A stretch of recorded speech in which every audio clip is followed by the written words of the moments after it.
माँ शारदे को नमन। हेलो प्यारे विद्यार्थियों, कैसे हो? स्वस्थ होंगे, अच्छे होंगे, सबकी पढ़ाई अच्छी निरंतर चल रही होगी। आज हम समकालीन विश्व राजनीति जो पुस्तक कर रहे थे, इस पुस्तक के अंतिम अध्याय में हम वैश्वीकरण पर बात करेंगे। वैश्वीकरण की चर्चा इस पुस्तक के कई अध्याय और कई विषयों की पुस्तकों में की गई है। हम शुरुआत वैश्वीकरण की अवधारणा के विश्लेषण और इसके कारणों की जांच से करेंगे। इसके बाद हम वैश्वीकरण के राजनीतिक, आर्थिक और सांस्कृतिक परिणामों की भी बात करेंगे।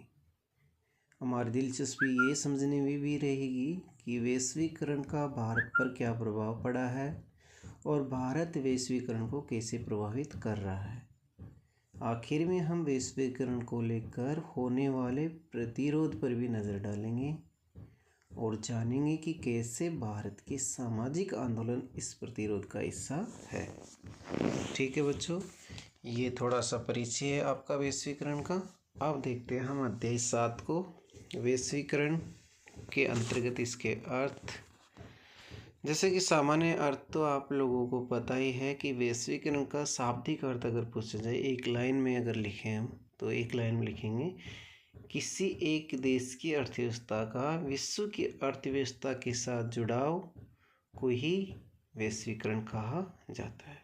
यानी एक देश की अर्थव्यवस्था का विश्व की अर्थव्यवस्था के साथ एकीकरण की प्रक्रिया को या संबंध की प्रक्रिया को ही वैश्वीकरण कहा जाता है।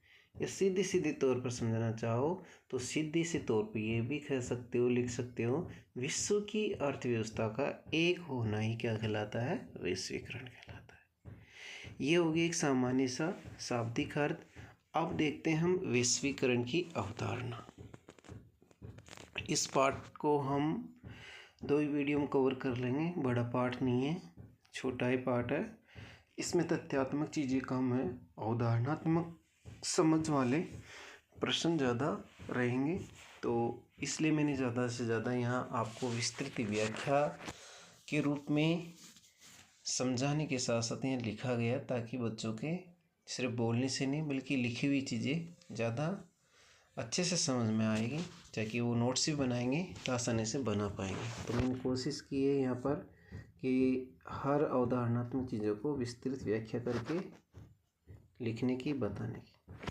तो चलते हैं बच्चों, वैश्वीकरण की अवधारणा। एक अवधारणा के रूप में वैश्वीकरण की बुनियादी बात है प्रवाह। अब प्रवाह कई तरह के हो सकते हैं, जैसे विश्व के एक हिस्से के विचारों का दूसरे हिस्सों में पहुंचना, पूंजी का एक से ज़्यादा जगहों पर जाना, वस्तुओं का कई देशों में पहुंचना और उनका व्यापार तथा आजीविका की तलाश में दुनिया के विभिन्न हिस्सों में लोगों की आवाजाही। ठीक है, ये समझ में आ गया होगा। और ये आपकी पाठ्य पुस्तक में शुरुआत के 3 उदाहरण दिए हुए हैं। उन 3 उदाहरणों में यही बात बताई गई है। पहला उदाहरण आपने पढ़ते समय सुना होगा कि जनार्दन एक कॉल सेंटर में काम करता है। वो किस प्रकार से भारत में बैठा बैठा अमेरिकी लोगों से संपर्क साध रहा होता है। उसके ग्राहक कहाँ पर है? अमेरिका में। सेवा, वो क्या काम कर रहा है? एक सेवा दे रहा है। और दूसरा उदाहरण आपने देखा था किसका? रामधारी का, जो अपनी बेटी के जन्मदिन के लिए क्या लाता है? साइकिल लाता है। और वो साइकिल कौन सी साइकिल लाता है? एक कम बजट में अच्छी क्वालिटी की साइकिल आता है, जिसका निर्माण चीन में हुआ है और बिक कहाँ रही है? भारत में। ऐसे वो बॉबी डॉल लेके आता अपने बच्चे के लिए, और वो बॉबी डॉल बनी कहाँ थी? संयुक्त राज्य अमेरिका में, भारत में बिक रही थी। तो ये दूसरी क्या होगी? वस्तुओं का पहुँचना। पहला क्या हो गया? विचारों को पहुँचा रहा था सेवा के माध्यम से, कॉल सेंटर से। और तीसरे उदाहरण देखा था आपने सारिका का, कि वो अपने परिवार में पढ़ी लिखी थी और नौकरी लगना चाह रही थी। कुछ विरोध होने के बावजूद भी उसने नौकरी का चयन किया, क्योंकि वो क्या करना चाहती थी? पीढ़ी के नौजवानों के सामने उसके अवसर मौजूद थे। तो ये सब क्या है? कहीं न कहीं ये तीनों उदाहरण वैश्वीकरण का एक न एक पहलू दिखाते हैं। ठीक है, जैसे पहले उदाहरण में सीधा सा सेवा के वैश्वीकरण के साथ हिस्सेदारी कर रहा था, और रामदारी जो जन्मदिन के लिए जो उपहार खरीद रहा था, उससे हमें विश्व के एक भाग से दूसरे भाग में वस्तुओं की आवाजाही का पता चलता है।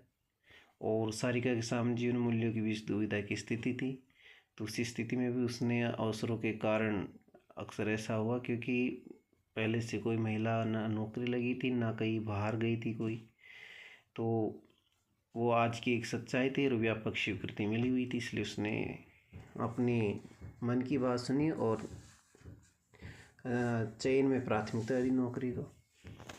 तो ये सब कुछ वैश्वीकरण के कहीं न कहीं पहलुओं को दिखा रहे हैं। यहाँ सबसे ज़रूरी बात है विश्वव्यापी पारस्परिक जुड़ाव। क्या है? विश्वव्यापी पारस्परिक जुड़ाव, जो ऐसे प्रवाहों की निरंतरता से पैदा हुआ है और कायम भी है। अतः वैश्वीकरण में विचार, पूंजी, वस्तु और लोगों की आवाजाही से जुड़ी एक परिघटना है। तो आप क्या बताओगे विस्तृत वैश्वीकरण की अवधारणा में कि वैश्वीकरण विचार, जैसे उदाहरणों के रूप में हमने समझ लिया है, बता दिया आप लोगों को। अब संक्षिप्त में अगर इसको कहें कि वैश्वीकरण की अवधारणा क्या है, तो वैश्वीकरण में विचार, पूंजी, वस्तु और लोगों की आवाजाही से जुड़ी ये क्या है? एक परिघटना है। साथ ही ये ध्यान रखना है कि वैश्वीकरण कैसी अवधारणा है? एक बहुआयामी अवधारणा है, जिसके एक ही आयाम नहीं है बल्कि बहुत सारे आयाम हैं। ठीक है, तो वैश्वीकरण ये क्या है? बहुआयामी अवधारणा है। इसके राजनीतिक, आर्थिक और सांस्कृतिक आयाम है। आयाम भी पूछ लिया जाए तो कौन कौन से बताना है? राजनीतिक, आर्थिक और सांस्कृतिक आयाम है। अगला जो बिंदु है हमारी पाठ्य पुस्तक का, वो है वैश्वीकरण के कारण। क्या है? वैश्वीकरण के कारण। वैश्वीकरण के कारण में सबसे पहला आता है प्रौद्योगिकी, या जिसे हम बोलते हैं तकनीकी, टेक्नोलॉजी आदि। वैश्वीकरण के लिए प्रमुख जिम्मेदार कारक प्रौद्योगिकी में हुई प्रगति है। टेलीग्राफ, टेलीफोन और माइक्रोचिप के नवीनतम आविष्कारों ने विश्व के विभिन्न भागों के बीच संचार की क्रांति कर दिखाई है। प्रौद्योगिकी तरक्की के कारण विचार, पूंजी, वस्तु और लोगों की विश्व के विभिन्न भागों में आवाजाही की आसानी हुई है। तो पहला कारण क्या रहा वैश्वीकरण का? प्रौद्योगिकी। ये किताबों में एक सार के रूप में लिखा हुआ है, एक निबंध के रूप में लिखा हुआ है। यहाँ आपको फ़ायदा ये मिलेगा वीडियो में देखने से कि यहाँ एक नोट्स के रूप में, अगर आप ये नोट्स लेना चाहते हो तो ये नोट्स में टेलीग्राम में जिस नाम से हमारा यूट्यूब चैनल है, या हमारा जिस नाम से आपको टेलीग्राम है, वहाँ पर ये नोट्स भी मिल जाएंगे। और आपको ये वीडियो आपको राजस्थान सरकार का ऐप है देववाणी ऐप, वहाँ पर भी ये मिल जाएगा। जहाँ आपको अच्छा लगे वहाँ से आप पढ़ सकते हो, कोई दिक्कत नहीं है। बाकी मैं ये वीडियो देववाणी ऐप के लिए बना रहा हूँ, लेकिन इसको अन्य जगह भी डाल देता हूँ ताकि देववाणी ऐप के बारे में लोगों को पता चले कि ये वीडियो और कहाँ मिल सकता है, जो कि राजस्थान सरकार के एक सर्वश्रेष्ठ ऐप है, जिसमें कक्षा प्रथम से लेकर 12वीं क्लास तक राजस्थान सरकार के द्वारा निर्धारित किए गए शिक्षकों के द्वारा अच्छे कंटेंट तैयार किए जाते हैं और सभी बच्चों के पाठ्यक्रम को पूरा करवाया जाता है। एक सुविधा और मिलेगी वहाँ टेस्ट देने की, तो आप वहाँ टेस्ट भी दे सकते हो। ठीक है, तो तीनों जगह मैं डालता हूँ ताकि अधिक से अधिक बच्चों को फ़ायदा मिल सके। इसकी विशेषता मैं बता रहा था कि ये जो वीडियो है, नोट्स है, इनका फ़ायदा आपको सबसे बड़ा ये है कि किताब को पढ़ने से अक्सर पूरी किताब ना तो हमारे समझ में आती है, और आती भी है तो हम पूरे किताब को सही ढंग से कैसे लिखें वो तरीका नहीं आता। तो आपको यहाँ तो एक तरीका याद करने में सहूलियत रहेगी, दूसरा आपको लिखने में अच्छा रहेगा, याद करने में अच्छा रहेगा। बाकी आपको यहाँ पता चल जाएगा कि कैसे प्रश्न बनते हैं, उन प्रश्नों को लिखा कैसे जाए। तो आपको यहाँ सिर्फ लिख कर तो इसलिए समझाया जा रहा है, बताया जा रहा है। बाकी आप लोग पढ़ तो कर भी सकते हो, या सभी शिक्षकों ने अच्छे से पढ़ा दिया होगा, समझा दिया होगा, लेकिन यहाँ एक बार रिवाइज के तौर पर या एक बार याद करने के तौर पर आप लोगों के लिए बहुत महत्वपूर्ण ये वीडियो सारे रहेंगे। ठीक है, और धीरे धीरे सुधार होगा तो वो करेंगे। पहले वाले वीडियो में थोड़ी कमी थी, उनको मैंने दूर किया और अब इसमें देखो वैश्वीकरण कारण, जैसे किताब को आप देख लो उठा के, उसमें वैश्वीकरण के देव तो यही कारण रखे हैं, लेकिन वहाँ ऐसे पॉइंट के रूप में नहीं है, ऐसे अंडरलाइन किए हुए नहीं है।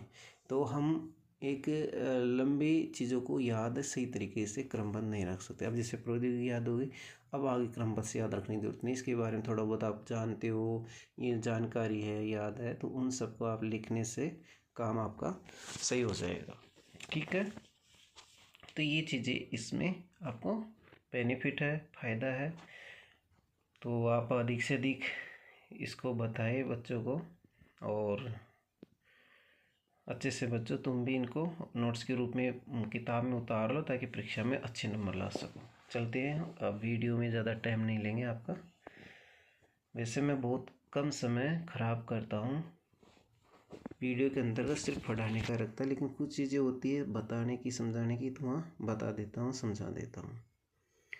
ठीक है, तो हम देख रहे हैं आज वैश्वीकरण के कारण प्रौद्योगिकी हमने देख लिया है कि किस प्रकार से प्रौद्योगिकी की वजह से वैश्वीकरण को बढ़ावा मिला।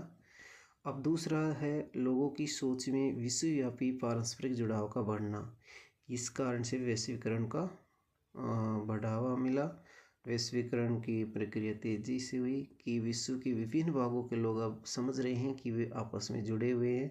आज हम इस बात को लेकर सजग है कि विश्व के एक हिस्से में घटने वाली घटना का प्रभाव विश्व के दूसरे हिस्से में भी पड़ेगा।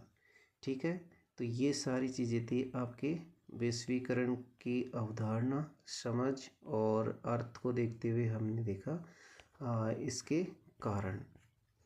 आज हम छोटा ये वीडियो रखेंगे, कल हम थोड़ा सा बड़ा वीडियो भले हो जाएगा, लेकिन कल हम पढ़ेंगे वैश्वीकरण के प्रभाव, जिसमें राजनीतिक प्रभाव देखेंगे। साथ में हम राजनीतिक प्रभाव के अलावा आपके आर्थिक प्रभाव है उसको देखेंगे, और इसके आर्थिक वैश्वीकरण के दुष्परिणाम या विरोध वो देखेंगे, और सांस्कृतिक प्रभाव देखेंगे। मैकडोनाल्डीकरण क्या है ये देखेंगे। सकारात्मक प्रभाव, नकारात्मक प्रभाव देखेंगे। किसके देखेंगे? सांस्कृतिक प्रभाव के। वैश्वीकरण का प्रतिरोध, ये सारी चीज़ें कल के वीडियो में पूरा करेंगे।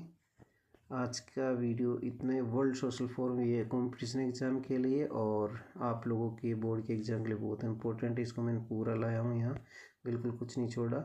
और आप देख रहे हो कि ये अभी RPSC असिस्टेंट प्रोफेसर में यहाँ से प्रश्न बनाता है, ये इसी के ऊपर वर्ल्ड सोशल फोरम के ऊपर यहाँ से ऐसे कैसे उठाया था। चौथी बैठक पूछी थी, बम्बई की जगह पता नहीं नागपुर कुछ ऐसा दे रखा था। भारत वैश्वीकरण का प्रतिरोध, ठीक है, तो इसको कल समझेंगे।